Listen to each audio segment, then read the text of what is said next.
오늘은 하나님의 손으로 나를 도우소서, 하나님의 손으로 나를 도우소서라는 제목으로 하나님의 말씀을 살펴보겠습니다. 지난주에 좀 독특한 제목의 책을 읽었습니다. 강아지 성도 고양이 신자라는 책입니다. 저자가 강아지 한 마리하고 고양이 한 마리를 키우기 시작합니다. 강아지에게는 제스민이라는 이름을 지어주었고 고양이에게는 신바라는 이름을 지어주었습니다. 이렇게 동시에 키우다가 보니까요, 강아지하고 고양이가 굉장히 다르다라는 것을 발견하게 되었습니다. 강아지는 차를 타고 집 앞에 들어서면 자기 집에서 뛰쳐나와 가지고 마치 공식 접대원이라도 되는 것처럼 열렬하게 환영을 해준다라는 거예요.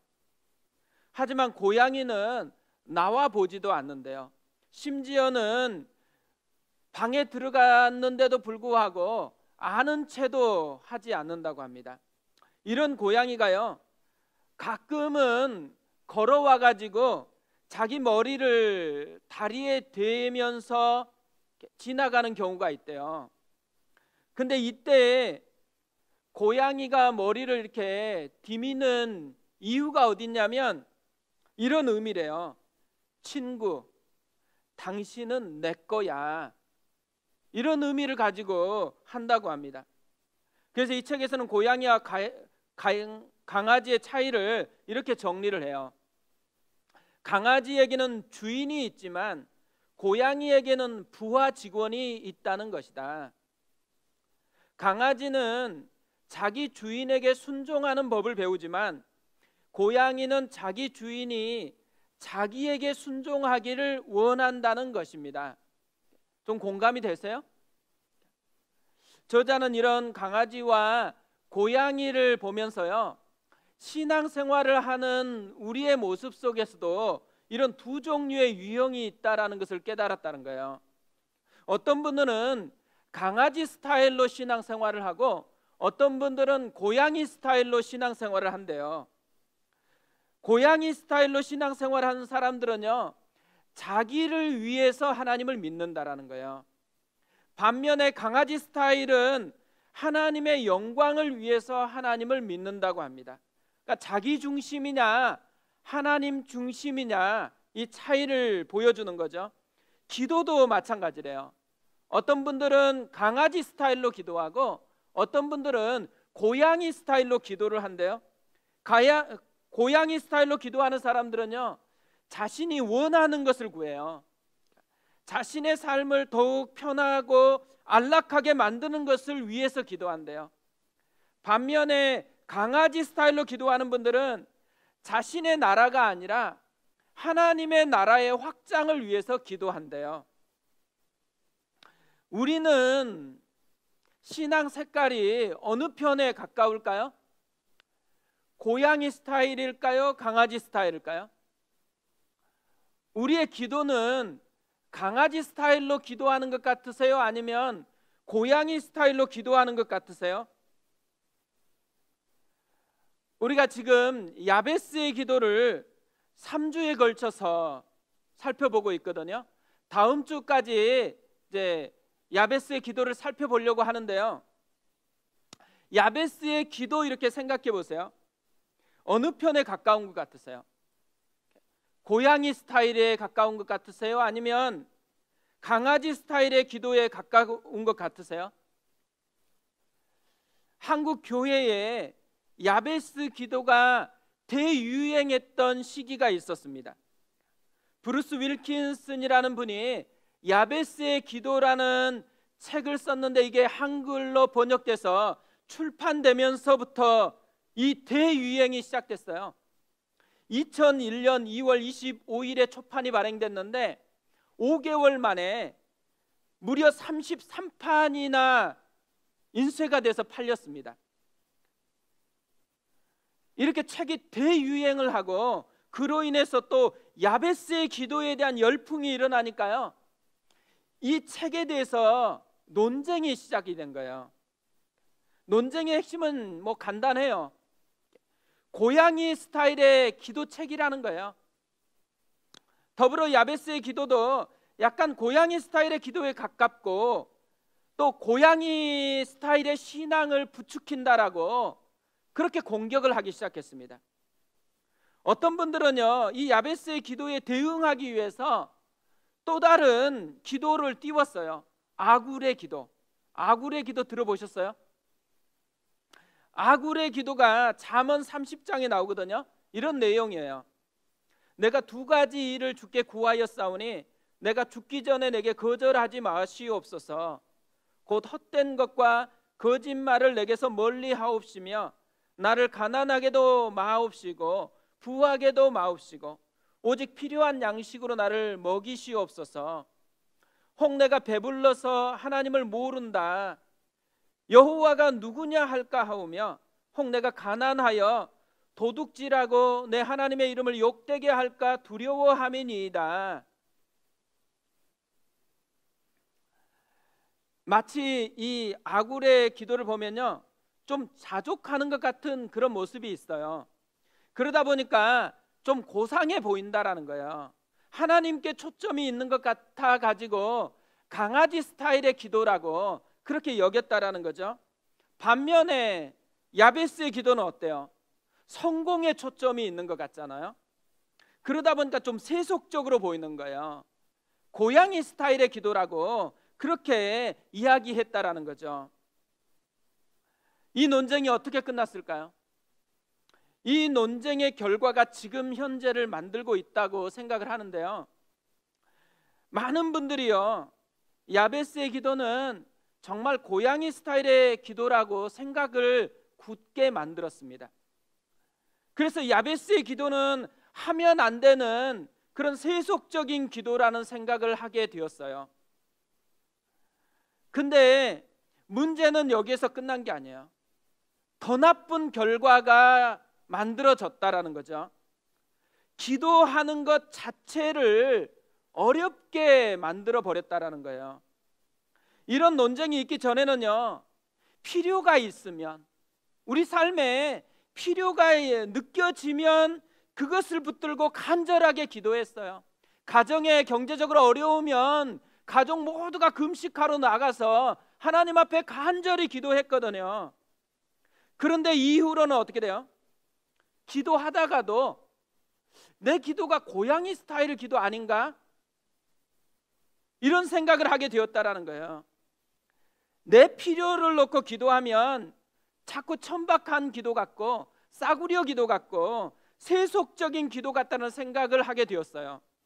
그래서 어떻게 돼요? 내 필요를 위해서 예전에는 그렇게 부르짖으며 기도했는데 교회에서 이제 내 필요를 놓고 기도하는 것은요, 숨 죽여서 소리 내지 않고 기도한다라는 거예요. 왜 그러겠어요? 기도가 자꾸 고양이 스타일이냐 강아지 스타일이냐 이런 데 초점을 맞추게 만들었다라는 거죠. 그래서 결국 기도의 열기가 식어지게 되어버렸습니다. 한국 교회의 기도의 열정이요, 그 이후로 급속하게 식어져 버렸다라는 거예요. 야베스의 기도가 진짜 고양이 스타일의 기도일까요? 저는 그렇다고 생각하지 않아요.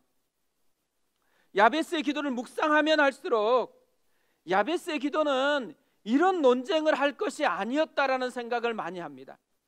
그뿐만 아니라 야베스의 기도는 보기에 따라서 고양이 스타일처럼 보이지만 사실은 강아지 스타일의 기도에 더 가깝다라는 거예요.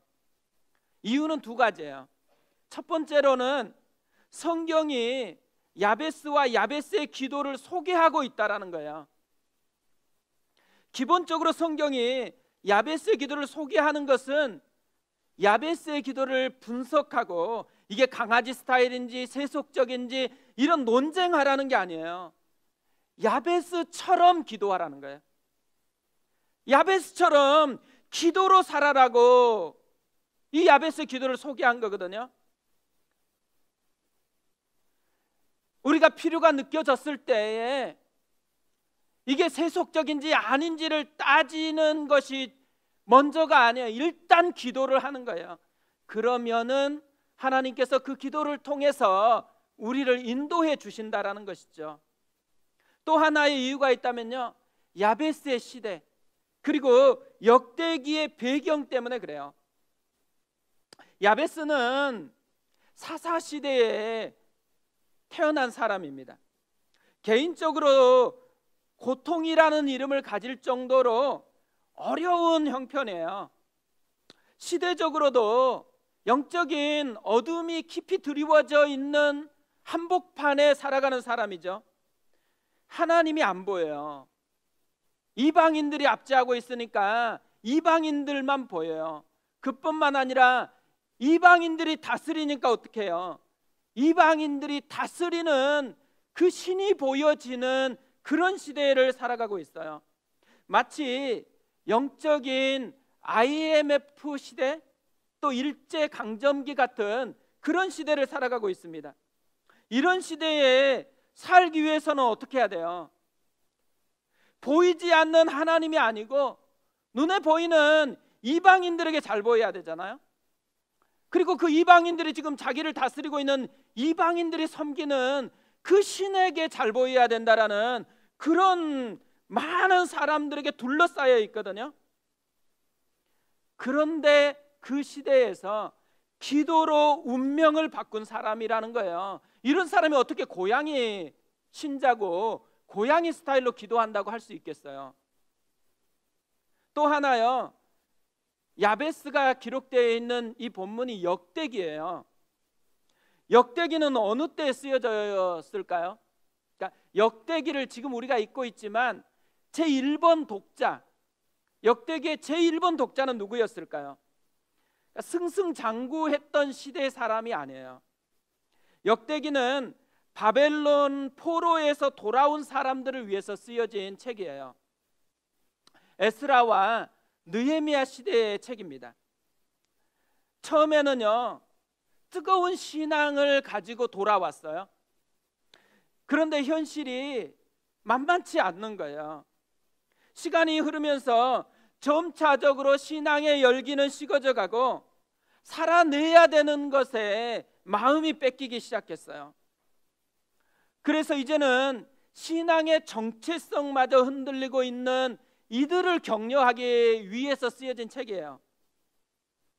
그런데 이들에게 가장 격려가 될 거라고 생각하면서 기록한 사람이 야베스이고, 이들에게 가장 필요한 절박한 기도가 이런 야베스의 기도라고 생각해서 이 야베스의 기도를 족보 한복판에 기록하고 있는 것이죠.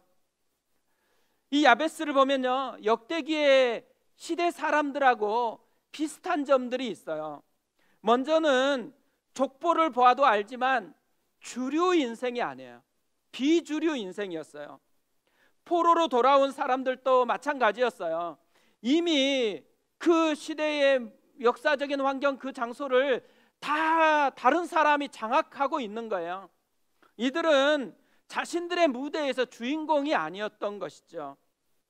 그뿐만 아니에요. 야베스가 살아내야 됐던 환경과 역대기의 시대에 살아야 되는 그 환경이 유사했습니다. 고통이라는 이름까지, 또 사회적으로 일제의 강점기와 같은 이방인들의 압제 속에 살아가고, 영적으로도 하나님이 보이는 게 아니고 다른 것들을 붙잡아야지만 살 것 같은, 그래서 이방신들을 많이 섬겼던 그 시대에 야베스가 살았어요. 역대기도 마찬가지라는 거예요. 역대기의 사람들도 신앙이 끊임없이 흔들리는, 또 신앙을 무시하고 천대하는 그런 시대에 살아가고 있었습니다. 이 시대에서 이런 기도로 자신의 시대를 돌파한다라는 것, 고양이 신자로 할 수 있는 일이 아니죠. 강아지 신자다우니까 정말 믿음이 그 속에서 살아있으니까 이런 신앙의 모습이 나온다라는 거죠. 이런 상황 속에서 야베스가 이렇게 기도했다라는 거예요. 10절에 보면 야베스가 이스라엘 하나님께 아뢰어 이르되 주께서 내게 복을 주시려거든 나의 지역을 넓히시고 주의 손으로 나를 도우사 나로 환난을 벗어나 내게 근심이 없게 하옵소서 하였더니 하나님이 그가 구하는 것을 허락하셨더라. 그러니까 네 가지를 구했는데 오늘은 세 번째예요. 주의 손으로 나를 도우사여. 그러니까 하나님의 손을 구했대요. 이방 신의 손이 아니에요. 뭘 보여주고 있는 것일까요? 믿음이 작동하고 있다라는 거죠. 아무도 하나님의 손을 붙들지 않아요. 다 모든 사람들, 옆에 있는 사람들은요 이방 신을 붙잡고 있어요. 그런데 야베스는 하나님의 손이 여전히 다스리고 있다고, 여전히 하나님의 손이 함께하고 있다고 믿고 그것에 반응하고 있는 거죠. 하나님의 크심을 바라보고 있다라는 거예요. 야베스는요 고상하게 또 우아하게 자기가 많은 정보 알고 있다라는 거 자랑하기 위해서 지금 이렇게 기도하고 있는 게 아니죠. 하나님을 향한 믿음의 운명을 건 거예요. 인생의 승부수를 던진 거예요. 자신의 인생 전부를 하나님을 향한 믿음에 걸었다라는 거죠. 오늘부터 이제 훈련생을 모집해요. 제자 훈련생, 사역 훈련생을 모집합니다. 훈련을 한다라는 것은요 우아하게 하나님에 대한 정보를 많이 쌓는다라는 말이 아니에요. 인생의 승부를 건다라는 의미예요. 어제 최근에 등록하셨던 분을 신방을 했어요. 근데 이분이 왜 등록을 했을까요? 아들과 며느리가 훈련을 통해서 삶이 변화되었기 때문인 거예요. 저는 어제 신방을 마치고요 가슴이 뛰더라고요. 하나님의 손에 인생을 걸면 지금도 변화가 일어난다라는 것을 실제로 보았기 때문에. 야베스의 시대나 지금 우리 시대나 비슷합니다. 교회 다니는 거 칭찬받지 않아요. 조롱받는 시대예요. 많은 사람들이 성공을 꿈꿔요. 성공을 꿈꾸는데 하나님의 손을 붙드는 게 아니에요. 다른 것들을 붙잡으려고 굉장히 애를 쓰고 있는 그 시대를 살아가고 있는 거죠. 그런데 이런 시대 속에 야베스처럼 믿음의 운명을 걸 때 하나님의 역사가 일어난다라는 거예요. 하나님의 손에 인생을 걸면 야베스처럼 삶을 바꾸는, 운명을 바꾸는 그런 선물을 하나님이 우리에게 부어주신다라는 것을 보여주는 것이죠. 야베스가 이렇게 즐비하게 하나님을 찾지도 않는 사람들에게 둘러 있는데 어떻게 하나님의 손에 자신의 인생을 걸 수 있었을까요? 성경 속에 나오는 하나님의 손을 발견했기 때문이라고 생각합니다. 그러니까 성경의 시각으로 지금 자신의 시대를 바라보고 있기 때문이라는 거예요. 성경에는요 하나님의 손이 자주 등장을 합니다. 창조하는데 하나님의 손이 등장을 해요. 이사야 48장 12절에서 이렇게 되어 있습니다. 야곱아 내가 부른 이스라엘아 내게 들으라. 나는 그니 나는 처음이요 또 나는 마지막이라. 과연 내 손이 땅의 기초를 정하였고 내 오른손이 하늘을 폈나니 내가 그들을 부르면 그것들이 일제히 서느니라. 하나님의 손이 땅과 하나님의 손이 하늘을 창조했대요. 하나님의 손이 창조했다라는 것은 우리에게 뭐를 알려주고 싶은 거예요? 하나님의 손은 약하지 않다라는 거예요. 하나님의 손은 강하다라는 거예요. 또 뭐예요? 우리는 지금도 땅을 걷고 있고 하늘을 보고 있어요. 땅을 걸으면서 하늘을 바라보면서 하나님의 위대하심을 바라보라는 것이죠. 또요 자신이 창조한 만물을 보존하고 다스리는데 하나님의 손이 등장을 해요. 시편 145편 15절에 이렇게 되어 있습니다. 모든 사람의 눈이 주를 앙망하오니 주는 때를 따라 그들에게 먹을 것을 주시며 손을 펴사 모든 생물의 소원을 만족하게 하시나이다. 하나님이 손을 펴가지고 때를 따라서 먹을 것도 주고 모든 자신이 창조한 생물들에게 만족하도록 채워주신대요. 하나님께서 창조하고 손 뒤로 숨기고 아무것도 안 하는 게 아니고 여전히 지금도 만물을 보존하고 다스리고 있대요. 계절이 바뀌면서 나뭇잎들이 이렇게 돋아나고 새싹이 돋아나고 이런 모든 것 속에 하나님의 손이 작동하고 있다라는 것이죠. 그뿐 아니에요. 자기 백성을 인도하는데 하나님의 손이 등장을 해요. 시편 136편에는 이런 인도하시는 하나님의 손을 풍성하게 노래하는데요, 11절 한 절만 보면 이렇게 되어 있어요. 이스라엘을 그들 중에서 인도하여 내신 이에게 감사하라. 그 인자하심이 영원함이로다. 강한 손과 피오신 팔로 인도하여 내신 이에게 감사하라. 그 인자하심이 영원함이로다. 자기 백성이 노예살이하던 애굽에서 강한 손과 피오신 팔로 인도하고 있다라고 얘기하고 있죠. 자기 백성에게요, 사랑의 회초리를 때리면서 다시 돌아오라는 곳에도 하나님의 손이 등장을 해요. 시편 32편 4절에서 다윗이 이렇게 고백을 해요. 주의 손이 주야로 나를 누르시오니 내 진액이 빠져서 여름 가뭄에 마름같이 되었나이다. 징계를 받는다고 할 때 그게 뭐라는 거예요? 하나님의 손이라는 거예요. 내게 돌아오라고. 마지막으로요, 자기 백성을 돕는데 하나님의 손이 등장을 합니다. 특별히 역대기의 저자와 같은 시대를 살았던 에스라와 느헤미야가요, 이 하나님의 도우시는 손에 대해서 자주 얘기를 해요. 한 절만 보면 느헤미야 2장 18절에 이렇게 되어 있습니다. 또 그들에게 하나님의 선한 손이 나를 도우신 일과 왕이 내게 이런 말씀을 전하였더니 그들의 말이 일어나 건축하자 하고 모두 힘을 내어 이 선한 일을 하려 하매, 느헤미야가 하나님의 선한 손이 지금도 역사하고 있다고, 지금도 나를 돕고 있다고, 그러니까 계속해서 도울 거라고 도전하니까 무너졌던 사람들, 꿈을 잃었던 사람들이 다시 꿈꾸면서 일어났다라는 이야기예요. 오늘 말씀도 야베스가 기도하는데 뭘 기도하냐면 주의 손으로 나를 도우사, 이렇게 기도합니다. 사실 원문을 보면요, 주의 손으로 나를 도우사, 이 말은 주의 손이 나와 함께하여 주소서라는 기도문이에요. 함께하여 달라는 것을 한글 번역을 할 때 도우사로 번역을 했어요. 한글 번역을 하던 분들의 믿음이 담겨 있다고 생각해요. 무슨 믿음이 있다라는 거예요? 하나님의 손이 함께 한다라는 것은 결국 우리를 돕는 것으로 나타난다라는 거죠. 함께 하는 것 자체가요, 도움이 된다라는 것을 보여주고 있다라는 거예요.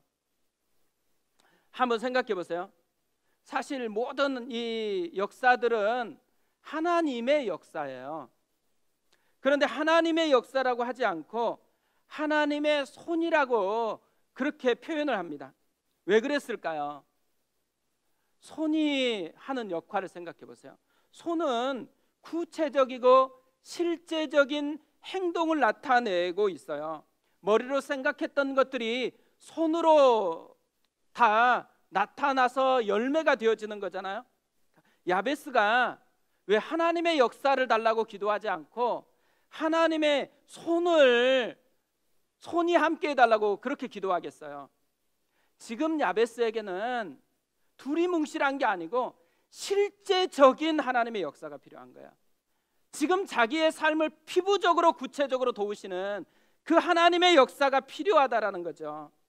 야베스가 이런 하나님의 손을 바라보았을 때 어떤 마음이었겠어요? 저는 가슴이 뛰었을 거라고 생각합니다. 창조하시는 손이에요. 만물을 보존하고 다스리는 손이에요. 인도하시는 손이고 자신의 잘못이나 많은 약함을 고쳐서 회복시키는 손이고 돕는 손이에요. 야베스의 현실이 어때요? 우울해요, 사실. 또 세상의 거대한 압도하는 그 속에서 살아가고 있어요. 그런데 영적인 눈을 열고 보았더니만 하나님이 그것보다 더 크게 역사하시고 있다라는 거예요. 세상의 눈으로 보면 세상의 다스림만 가득한 줄 알았는데 하나님께서 창조했던 그 손으로, 만물을 충만케 하시는 그 손으로 지금도 다스리고 있다라는 것을 보게 된 것이죠. 얼마나 가슴이 뛰겠어요. 사람들은요, 이 하나님을 보지 못하니까 눈에 보이는 우상을 붙들고 있는 거예요. 근데 이 우상이 하는 모습이 뭐예요? 손이 있어도 만지지 못해요. 발이 있어도 걷지 못해요. 목구멍이 있어도 말하지 못해요. 하지만 하나님은 다르다라는 거예요. 필요가 있는 것으로 하나님은 직접 찾아와 주세요. 말씀해 주세요. 도와주세요. 이런 하나님의 손을 다양하게 표현하는 이유가 어디에 있겠어요? 그 손을 붙잡으라는 거예요. 이사야 65장 2절에 이렇게 말씀을 해요. 내가 종일 손을 펴서 자기 생각을 따라 옳지 않는 길을 걸어가는 패역한 백성들을 불렀나니, 하나님의 손을 붙들지 않고 엉뚱한 것 붙잡고 가고 있는 그 사람을 보면서 하나님께서 손을 펴가지고 계속해서 돌아오라고, 내 손을 붙들으라고 그렇게 얘기하고 있다라는 거죠. 저는 이 말씀을 보는데요, 이혜령 교수님의 인터뷰가 생각이 났어요. 이혜령 교수가 인터뷰를 하다가요, 이런 컵을 보면서 이렇게 얘기하는 거예요. 이 컵을 보게. 컵은 컵이고 나는 나지. 달라. 서로 타자야. 그런데 이 컵에 손잡이가 생겨봐. 관계가 생기잖아. 손잡이가 뭔가? 잡으라고 있는 거잖아. 손 내미는 거지. 그러면 손잡이는 컵의 것일까 나의 것일까? 컵에 달렸으니 컵의 것이지만 또 컵의 것만은 아니잖아. 나 잡아주세요라는 신호거든. 야베스가 깨달은 것이 이거라고 생각해요. 성경 역사 속에서 야베스는 하나님의 손을 봤어요. 하나님의 손이 뭐라고 얘기하는 것을 들은 거예요? 내 손을 붙잡아라. 내 손 붙잡고 나와 함께 가자. 야베스는 성경을요, 그냥 역사라고 생각하지 않았어요. 성경의 이야기지, 나하고는 상관없지, 이렇게 생각하지 않았어요. 성경에 하나님의 손이 나온다면 그 하나님이 지금도 살아서 역사하기 때문에 오늘 내 삶에도 하나님의 손이 역사할 거라고 믿은 거예요. 그래서 그가 성경에서 발견한 하나님의 손을 자신의 시대에 적용한 거죠. 자신의 삶에 적용한 거예요. 우리도 그랬으면 좋겠어요. 성경에서 발견한 하나님이 지금 내 삶에 역사하는 하나님이신 것을 믿고 그분의 손을 붙잡았으면 좋겠어요. 이번 주에 설 명절이 있습니다. 이번 설이 코로나가 시작되면서 세 번째 보내는 그런 설이더라고요. 뉴스에서 이런 인터뷰를 봤어요. 2년간 못 갔으니까 이제는 고향에 안 갈 수가 없다라는 거예요. 저는 이 말 들으니까요, 되게 공감이 많이 되더라고요. 저도 그런 처지니까. 또 이 말씀을 들으면서 되게 안쓰러운, 안타까운 마음이 참 많이 들었어요. 그런데 이 생각을 하고 있는데 하나님께서 한 가지 깨달음을 준 거예요. 코로나가 왜 존재할지, 왜 코로나가 아직까지도 사라지지 않고 지금 이렇게 기승을 부리고 있을지. 코로나는 우리가 진짜 뭘 붙들고 있는지를 생각하게 하는 거예요. 하나님이 지금도 살아서 역사하고 있다면 자기 백성인 우리가 코로나나 다른 것을 붙들지 않고 살아계신 하나님의 손을 붙들기를 하나님께서 기다리고 있는 그런 사인이다라는 생각이 많이 들었습니다. 오늘 말씀을요, 영상으로 마무리하려고 영상을 준비를 했습니다. 드림센터 10층에서 인큐베이팅 할 때 예배가 시작되기 전에 이 영상을 보여준 적이 있어요. 사실 예배 새롭게 교회가 개척되니까 막 변화를 좀 멋지게 주고 싶잖아요. 그래서 저는 꿈꾸는 예배가 어떤 예배였냐면, 사람들이 오면은 서로 너무 반가워가지고 막 대화하는 거예요. 서로 막 친해져가지고 너무 반가운 이 대화를 쭉 하다가 예배 시간이 딱 됐을 때 찬양이 나오거나 아니면 이런 영상을 딱 틀어주면 그 영상이 틀어지는 순간에 하나님께 집중하는, 그래서 예배는, 하나님과의 신앙은 관계잖아요.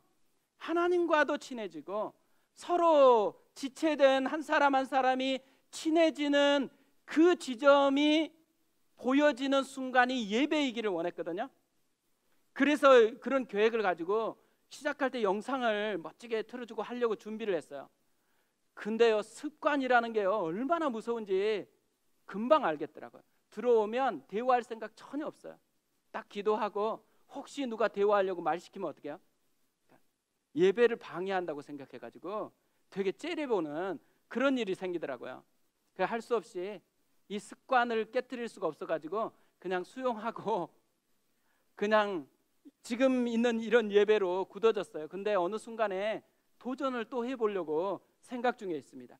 그때 보여줬던 영상인데 하나님의 손이라는 영상이에요. 우리 같이 한번 보겠습니다. 강 여사님, 살아온 세월이 난 참고 살았어요. 참고 넘기고 참고 넘기고 참고 넘기고 나같이 참고 이렇게 살아온 사람이 어디 있겠어? 누구 때문에 참았어요? 야, 누구요? 남편. 네, 욕하지 마세요. 할렐루야 주여 이주동아리. 남편이 어떤 분이세요? 내 인생의 로또예요. 어이구, 안 나죠. 살아도 안 나죠. 어떻게 그렇게 안 낮을 수가 있냐? 죽어서도 안 맞을 거야. 데려가세요 주님. 그만하세요. 내 뒤에는 내 뒤에는 손이 있어요. 무슨 네 손? 이전 노렸냐? 손을 빼면 어떻게 될까요? 하지 마라. 한번 빼볼게요. 안 돼, 잠깐만. 손을 뺐습니다. 강 여사 뒤에 있는 손은 이 손입니다. 손을 뺀 강 여사님은 어떻게 될까요? 어이구, 앉지도 못하시고 아무것도 할 수 없죠. 아무것도 아닙니다. 손이 없으면 이렇습니다. 여러분 뒤에도 손이 있습니다. 하나님의 손인 줄로 믿습니다.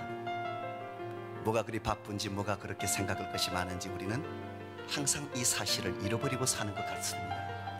손을 한번 넣어볼까요? 만에 하나 하나님의 손이 우리에게 없었다면 이렇게 됐겠죠. 아무것도 아니었습니다. 이런 우리를 버려두지 아니하시고 하나님께서는 살리신 줄로 믿습니다. 생명을 주시고 말하게 하고 꿈을 꾸게 하고 하나님을 찬양하게 하더니 하나님을 아바 아버지라 부를 수 있게 하셨습니다. 그 영원한 하늘나라에 들어가게 하셨습니다. 우리는 매일 없다라고만 합니다. 달라고만 합니다. 부족하다라고만 합니다. 아니요, 다 주신 줄로 믿습니다. 다 있다 말하십시오. 아이고. 나중에 영상을 뒤에 부분도 되게 이렇게 의미 있는 그런 메시지를 담고 있는데요, 한번 찾아보시면 좋을 것 같습니다. 하나님의 손이 있어요. 그 손을 볼 수 있는 것과 그 손을 붙들고 사는 것과 그 손을 보지 못하고 엉뚱한 것을 붙들고 사는 것은 정말 다른 인생입니다. 2022년 한 해 이 하나님의 손을 바라보고 사셨으면 좋겠어요. 이 하나님의 손을 붙들고 그 하나님의 손이 만들어내는 역사를 경험하면서 살아가는 그런 해가 됐으면 좋겠습니다. 저는 오늘 나의 등 뒤에서라는 찬양을 하고 기도하려고 하는데요. 가사가 이래요.